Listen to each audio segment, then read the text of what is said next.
नमो नमः। आज हम लोग वर्णों के उच्चारण में जो प्रयत्न होता है उस प्रयत्न को समझने का प्रयास करें। पिछले वीडियो में हमने स्वरों के विभाजन को देखा था और उसके पहले हम लोगों ने वर्णों के उच्चारण स्थान को समझा था। वास्तव में जब वर्ण उत्पन्न होते हैं उस समय हमारे द्वारा जो प्रयत्न किया जाता है उस प्रयत्न का वर्गीकरण, उस प्रयत्न का विश्लेषण आज के वीडियो का कंटेंट है। वास्तव में प्रयत्न शब्द का अर्थ होता है प्रयत्न अर्थात प्रयास, कोशिश।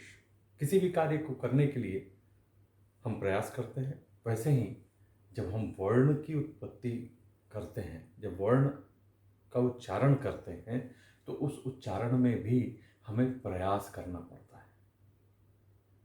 इस प्रयास को ही हम प्रयत्न कहते हैं। ये प्रयत्न दो तरह का होगा, एक आभ्यंतर और दूसरा बाह्य।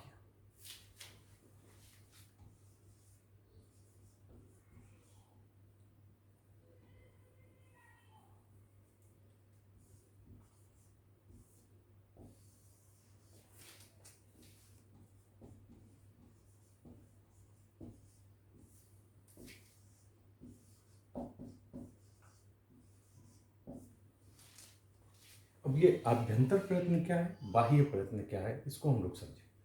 वर्ण ध्वनि के उत्पन्न होने से पूर्व जो प्रयास किया जाता है वक्ता के द्वारा, वह आभ्यंतर प्रयत्न।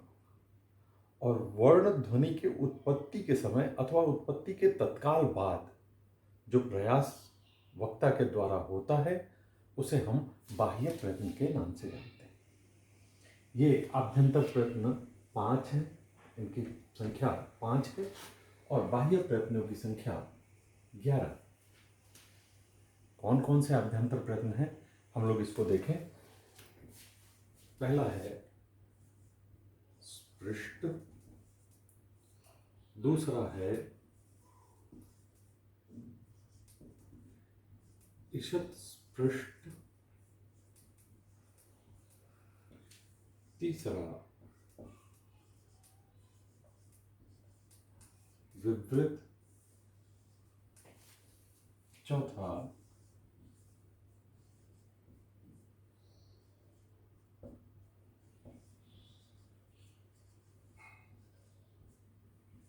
ईषद विवृत, और पांचवा संवृत। स्पृष्ट, ईषद स्पृष्ट, विवृत, ईषद विवृत और संवृत। यहां जो स्पर्श वर्ण होते हैं, उच्चारण स्थान के वीडियो में बताया गया था, क से लेकर म तक, अर्थात 5 वर्ग होते हैं, कवर्ग, चवर्ग, टवर्ग, तवर्ग और पवर्ग। इन 5 वर्गों में आने वाले जो वर्ण हैं उनको हम स्पर्श वर्ण कहते हैं। ये स्पर्श वर्ण, इनके उच्चारण में जो आभ्यंतर प्रयत्न होता है वो है स्पृष्ट, अर्थात स्पर्श वर्णों का आभ्यंतर प्रयत्न हुआ स्पृष्ट। इसके बाद हम देखें अंतस्थ वर्ण जो है, अंतस्थ वर्ण अर्थात यण प्रत्याहार के अंतर्गत आने वाले वर्ण, उनका आभ्यंतर प्रयत्न होगा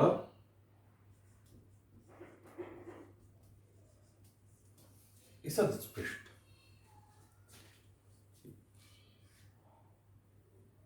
ईषद स्पृष्टम अंतस्थानाम। यण प्रत्याहार में जो वर्ण आएंगे वो होंगे अंतस्थ, अर्थात य, व, र और ल।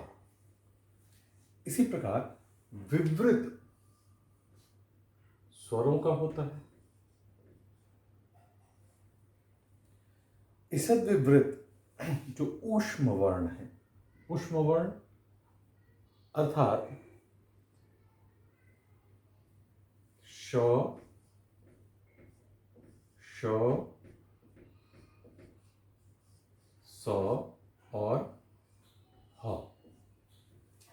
इनका अभ्यंतर प्रयत्न ईषद विवृत होता है और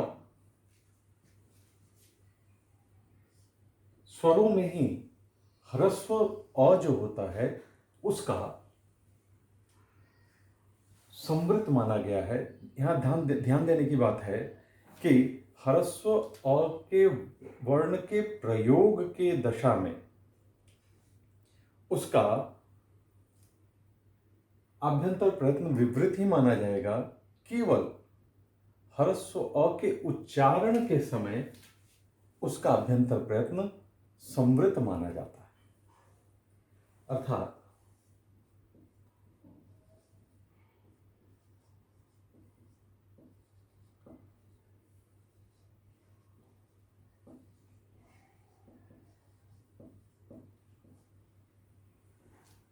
अभ्यंतर प्रयत्न ह्रस्व अ वर्ण का उच्चारण की दशा में समृद्ध ही होता है, किंतु अन्य स्वरों के समान उसका अभ्यंतर प्रयत्न जब प्रक्रिया करते हैं अर्थात संधि आदि कार्यों में जब उसका उपयोग होता है तो उसे हम विवृत मान करके ही करते हैं। अब हम लोग बाह्य प्रयत्नों की ओर चलें तथा एक बार चार्ट का अवलोकन करें। जैसा कि हम लोगों ने जाना बाह्य प्रयत्न 11 होते हैं। बाह्य प्रयत्नस्तु एकादशधा 11 प्रकार के होते हैं। इन बाह्य प्रयत्नों में कौन कौन से किन किन प्रयत्नों के अंतर्गत कौन कौन से वर्ण आएंगे, अथवा कहें कि किन किन वर्णों के उच्चारण में किन किन बाह्य प्रयत्नों का प्रयोग होता है, इस चीज को हम लोग चार्ट के माध्यम से समझें। पहला है विवार, श्वास और अघोष। 3 बाह्य प्रयत्न हुए, विवार, श्वास और अघोष। ये खर प्रत्याहार के जितने भी वर्ण हैं अर्थात ख, फ, छ, ठ, थ, छ, ट, त, व के ख से लेकर के और शखसर के र तक जो प्रत्याहार चलता है उस प्रत्याहार के अंतर्गत आने वाले जितने भी वर्ण हैं वो इसके अंतर्गत आएंगे, अर्थात उनका बाह्य प्रयत्न होगा विवार, श्वास और अघोष। अब इस खर प्रत्याहार में आने वाले वर्णों को अगर हम बाइफर्केट करके देखें, पृथक करके देखें, तो वास्तव में वर्गों के जो द्वितीय वर्ण होते हैं अर्थात कवर्ग के माफ कीजिएगा वर्गों के प्रथम और द्वितीय वर्ण, जैसे कवर्ग का प्रथम वर्ण हुआ क, द्वितीय वर्ण हुआ ख, इसी प्रकार से चवर्ग, टवर्ग, तवर्ग, पवर्ग, इसके जो प्रथम और द्वितीय वर्ण है तथा तालव्य श, मूर्धन्य श और दंत्य स, ये खर प्रत्याहार के अंतर्गत आते हैं और इनका बाह्य प्रयत्न होगा विवार, श्वास और अघोष। पुनश्च हर्ष प्रत्याहार के जो वर्ण है, हर्ष प्रत्याहार मतलब हयवरट के ह से जगगढ़ दश के श तक चलने वाला जो प्रत्याहार है, इसमें आएंगे कौन कौन? ह, य, व, र, ल और वर्गों के तृतीय, चतुर्थ और पंचम वर्ण, जैसे कवर्ग का ग, घ, ङ, उसी प्रकार से चवर्ग, टवर्ग, तवर्ग और पवर्ग। इन वर्णों का बाह्य प्रयत्न होता है संवार, नाद और घोष। वर्गों के जो प्रथम और तृतीय वर्ण तथा जो पंचम वर्ण होते हैं और यण प्रत्याहार के अंतर्गत आने वाले जो वर्ण हैं, उन वर्णों को अल्प प्राण माना जाता है। ये वर्ण होंगे कवर्ग का क, ग, ङ, उसी प्रकार से चवर्ग में च, ज, ञ, ट, टवर्ग में ट, ड, ण, तवर्ग में त, द, न, पवर्ग में प, ब, म और यण प्रत्याहार के वर्ण य, व, र, ल तथा सभी जो स्वर है इनको हम अल्प प्राण के अंतर्गत रखते हैं। इनका बाह्य प्रयत्न अल्प प्राण है। वर्गों के जो द्वितीय वर्ण होते हैं, चतुर्थ वर्ण होते हैं और शल प्रत्याहार के जो वर्ण हैं, उनका बाह्य प्रयत्न महाप्राण माना जाता है। इसी प्रकार से उदात्त, अनुदात्त, स्वरित भी बाह्य प्रयत्न के रूप में परिगणित है और उसके अंतर्गत सभी स्वर आते हैं। इस प्रकार से अगर बाह्य प्रयत्नों को हम देखें तो ये बाह्य प्रयत्न 11 हैं, इनकी संख्या 11 है। विवार, श्वास, अघोष, संवार, नाद, घोष, अल्पप्राण, महाप्राण, उदात्त, अनुदात्त और स्वरित। इनके अंतर्गत, इन बाह्य प्रयत्नों के अंतर्गत जिन जिन वर्णों को आता है, जिन जिन वर्णों को रखा गया है, उन वर्णों को इस चार्ट के माध्यम से दर्शाया गया।